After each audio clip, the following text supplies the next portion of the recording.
Ao senhor Henrique Carvalho Araújo, vice-presidente da Comissão do Bem-Estar Animal do OAB de Alagoas. Vossa Senhoria dispõe de 20 minutos, de até 20 minutos. Boa tarde a todos.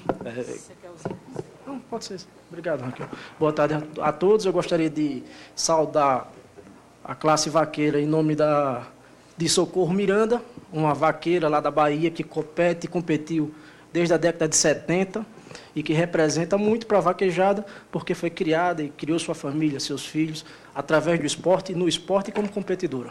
Então, eu queria, antes de começar a explicar, fazer uma introdução com alguns detalhes. Primeiro, em relação a esses protestos, eles são significativos, nós vivemos numa sociedade plurima de ideias, nós temos que respeitar a dialética, mas nós temos que respeitar também o interesse das pessoas que estão no campo.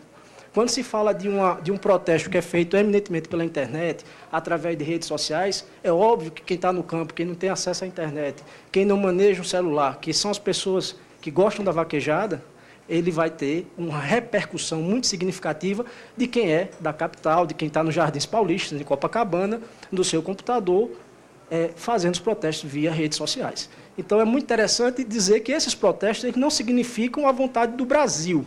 A vontade do Brasil, primeiro, ela é feita através de seus representantes, e os seus representantes, através do Senado Federal, já aprovaram a PEC. E agora estamos discutindo ela aqui na Câmara dos Deputados, que representa a vontade do Brasil.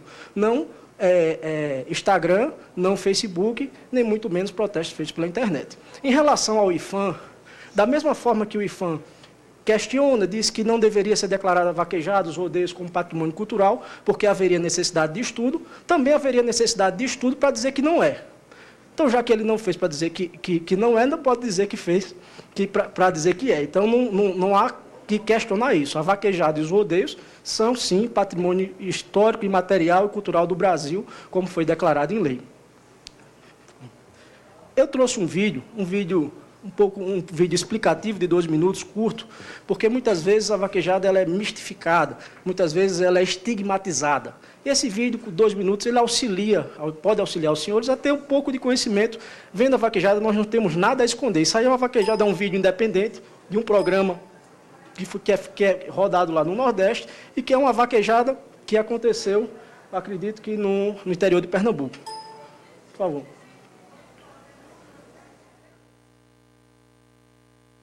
Vaquejada é coisa nossa, nordestina e brasileira. Vaquejada, nascida da cultura do vaqueiro sertanejo. O mais importante símbolo do Nordeste. O vaqueiro desbravou e povoou o interior da nossa região, na época do início do ciclo do gado, há centenas de anos. Lidar com os animais sempre fez parte do dia a dia dele, tornando-se uma cultura enraizada, que está no nosso jeito de falar, na nossa música, no nosso modo de vestir e em tantos mais costumes que passam de geração para geração. Foi no meio dessa luta que a vaquejada nasceu, tomou impulso e cresceu, sem deixar de ser maduro. Por isso hoje estamos aqui, defendendo uma cultura que deu origem a um esporte que existe há mais de 100 anos e está cada vez mais evoluído e mantendo os rebanhos de bovinos e equinos do Nordeste. Isto mesmo, em tempos de seca, como todos devem saber, engordar o gado é muito caro e difícil. E hoje a vaquejada é a indústria responsável pela manutenção de quase todo o nosso rebanho bovino do Nordeste. Os bois não morrem pela queda na pista forrada, onde também cai o vaqueiro.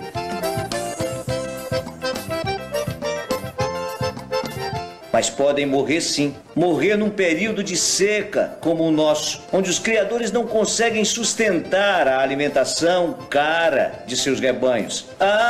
E nem todos os bois são deitados no colchão de areia fofa, que hoje tem aí em média 60 centímetros de areia, para amortecer justamente esta queda. E eles caem e imediatamente já se levantam. Passou por reformações.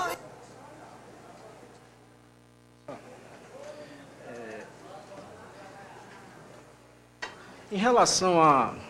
Espero que tenha sido esclarecedor um pouco o vídeo, mas tem esses vídeos que tem na internet. Inclusive, tem um vídeo muito interessante, que é um vídeo que foi feito pelo Gabeira, Fernando Gabeira. Ele foi uma vaquejada de Petrolina, sem que nós soubéssemos. Ele fez um vídeo, a primeira frase que ele fez foi: eu vim aqui esperando ver uma coisa e encontrei outra. Está lá no Globo News, quem quiser assistir, for assinante. Quem não for, acho que já está no YouTube. Em relação à reversão legislativa da jurisprudência do Supremo. Todas as vezes que nós vamos discutir isso, já é a terceira vez que discutimos, sempre se fala: o parlamento não poderia alterar a Constituição de algo que já foi, de uma lei que já foi discutida no Supremo Tribunal Federal. Nesse aspecto, há um grande equívoco de quem divulga e de quem defende e advoga essa tese. E por que há um grande equívoco? Porque o próprio Supremo, ele já reconhece que a discussão do texto constitucional, ela não é uma discussão própria e tão somente dada ao Supremo Tribunal Federal. Ela é uma discussão plurima, ela é uma discussão que passa por todos os poderes. E numa decisão de uma ação declaratória de inconstitucionalidade 5105, onde se discutiu o direito de antena e se discutiu também a participação na verba partidária de alguns partidos recentemente criados, houve uma alteração e houve uma discussão justamente nesse sentido. O Supremo havia declarado inconstitucional uma lei, essa lei, a Constituição foi alterada e essa discussão voltou para o Supremo, exatamente como está acontecendo aqui agora com a alteração da Constituição. E aí o próprio Supremo, vocês podem ver, ele diz nesse tópico 4 e 5, no processo de relatoria do ministro Luiz Fux, que os efeitos vinculantes íncitos às decisões proferidas em sede de fiscalização abstrata de constitucionalidade, eles não atingem o poder legislativo, ex-vi do artigo 102, parágrafo 2º, e artigo 103-A, ambos da Carta da República.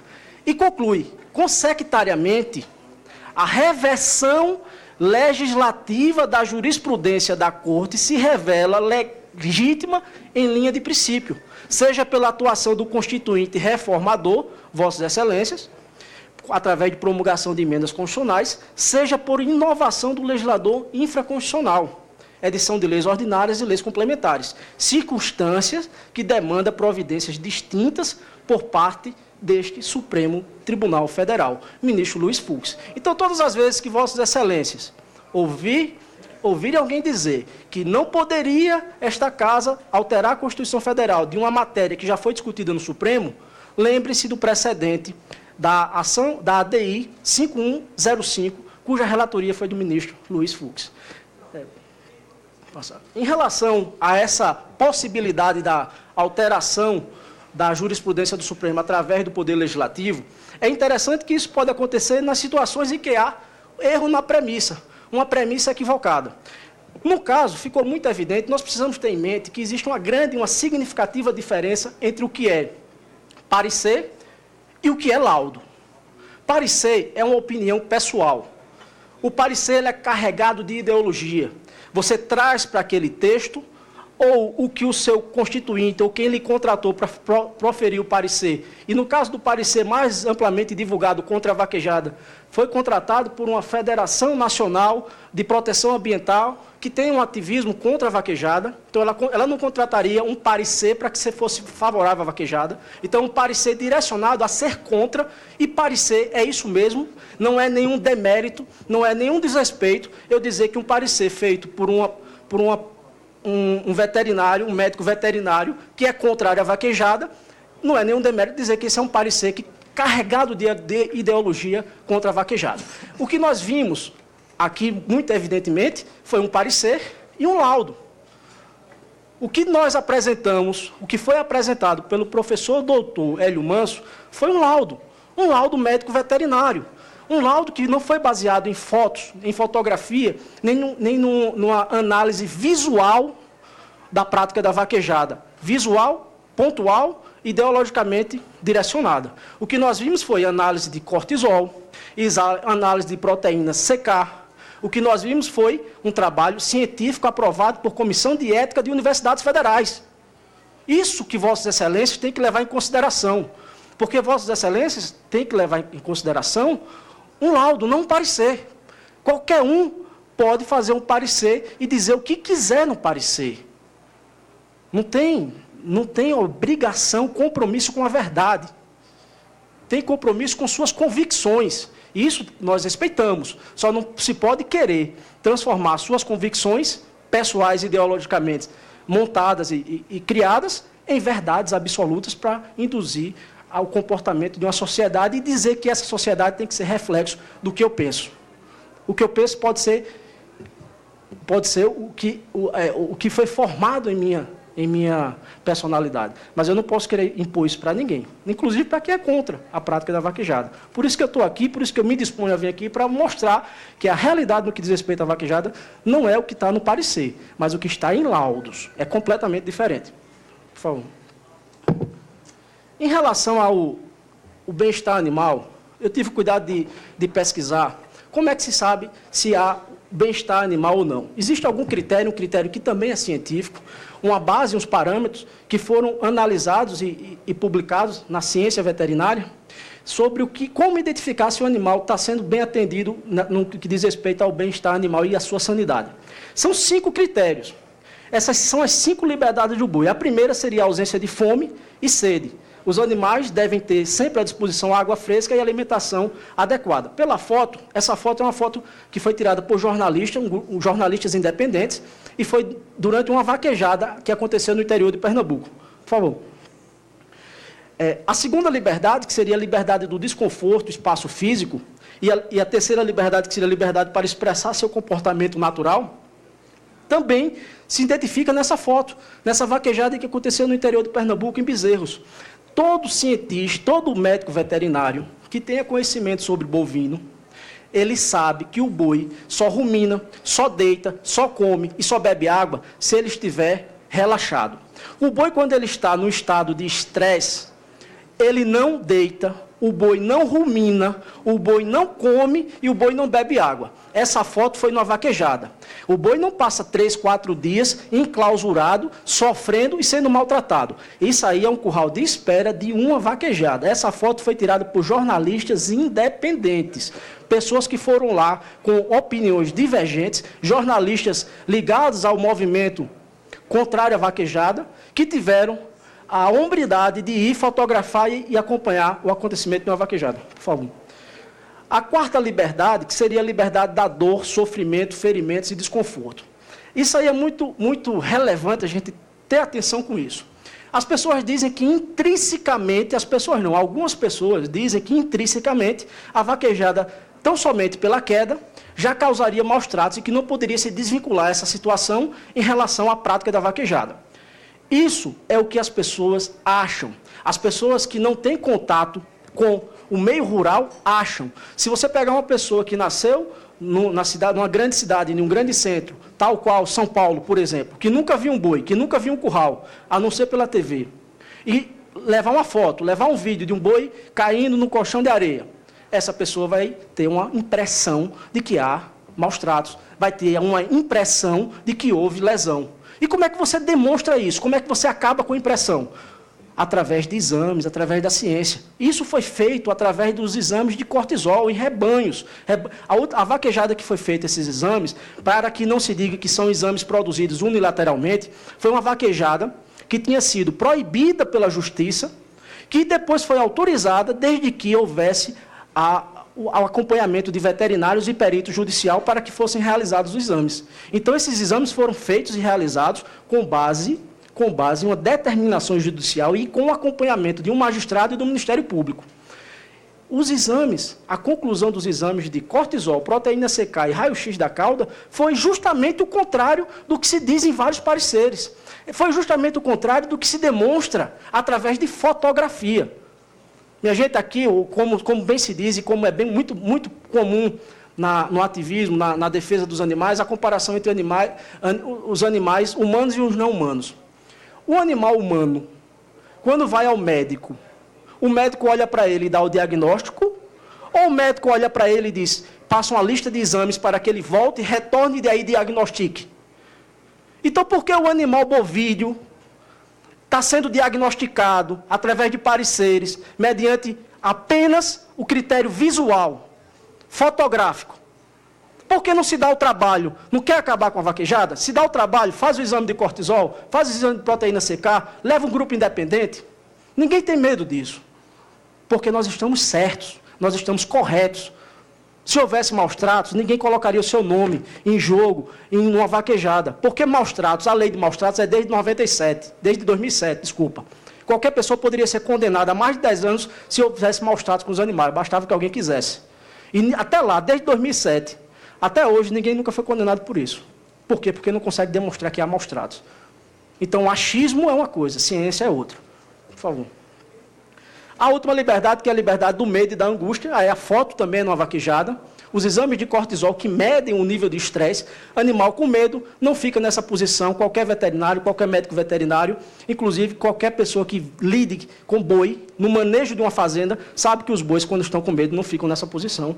Todos nós que temos esse cuidado sabemos disso. Proteína CK, inexistência de lesão muscular, cortisol e inexistência de estresse. Vou falar só da questão do protetor de cauda.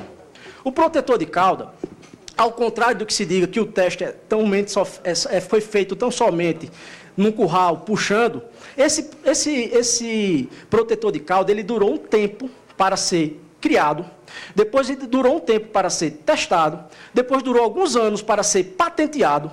Foi feito por veterinários e testados por veterinários. Ninguém chegou e disse, teve a luz e criou o protetor de cauda e no outro dia começou a usar. Esse protetor de cauda, ao contrário do que se fala, ele não é preso tão somente ali em cima, onde vocês estão vendo aquela parte preta do boi. Todo mundo aqui, ninguém aqui, talvez, que não seja da área, não conheça um protetor de cauda. Acho que quase ninguém conhece. Mas todo mundo aqui conhece uma cestinha de maçã, não conhece? Cestinha de maçã? Cestinha de maçã, quando não tem maçã dentro, ela fica vazia. Quando você coloca a maçã dentro, ela incha. Quando você puxa a ponta, ela aperta a maçã, não é assim?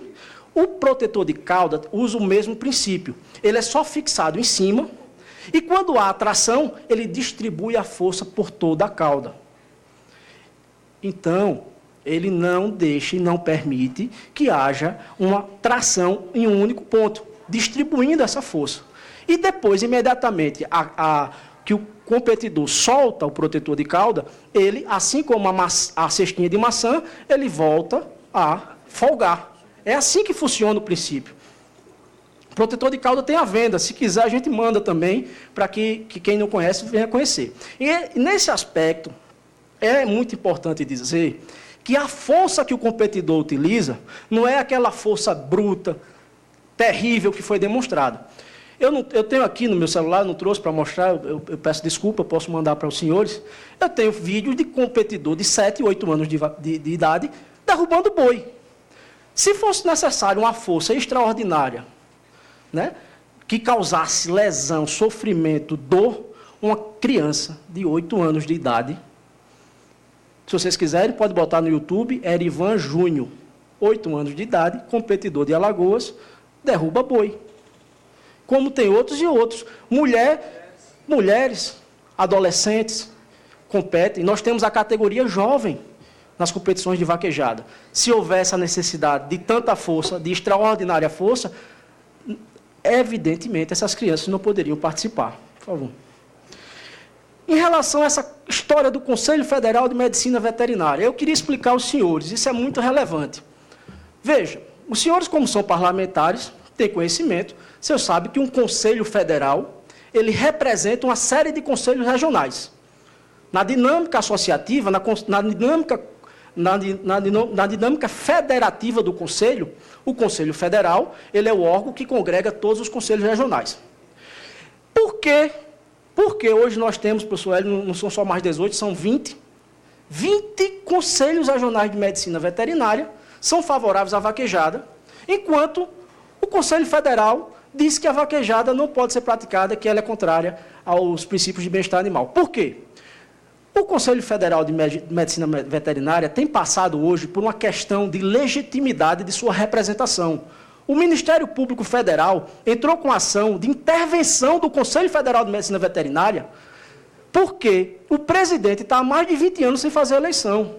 O presidente não ouve a base. O presidente não ouve os outros conselhos regionais de medicina veterinária. Então, a voz do Conselho Federal de Medicina Veterinária não representa a categoria. A voz do Conselho Federal de Medicina Veterinária está sob intervenção do Ministério Público Federal, por ausência de legitimidade, minha gente. Então, quando hoje se falar a categoria de médicos veterinários do Brasil apoia a vaquejada, a conclusão é de Vossas Excelências. Dos 24 conselhos, 20 são favoráveis, além da Universidade Federal de Alagoas, da Universidade Federal Rural de Pernambuco e outras universidades, que, baseadas em laudos científicos, concluíram que a vaquejada não causa maus-tratos. Por favor.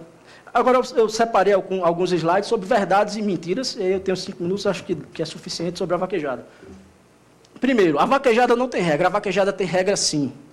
É uma autorregulamentação, é uma normativa feita por quem compete, e é uma normativa muito legítima, porque quem compete hoje pretende sim garantir o bem-estar animal, porque sabe que se não garantir, a vaquejada pode acabar, pode ter um fim trágico. Então, a vaquejada hoje ela tem regras, essa regra ela é ditada pela Associação Brasileira de Vaquejada, que é a ABVAC, e juntamente com a ABQM. São as duas associações que regulamentam e regem princípios que observam desde o bem-estar animal de equídeos, bovídeos, competidores. Essas regras estão publicadas na internet, são atualizadas constantemente e são aplicadas, fiscalizadas, em média, por 5 veterinários ou zootecnistas por evento, que, posteriormente ao evento, emitem laudos técnicos, científicos, sobre a ocorrência de qualquer problema e qualquer lesão nos animais que participam da atividade.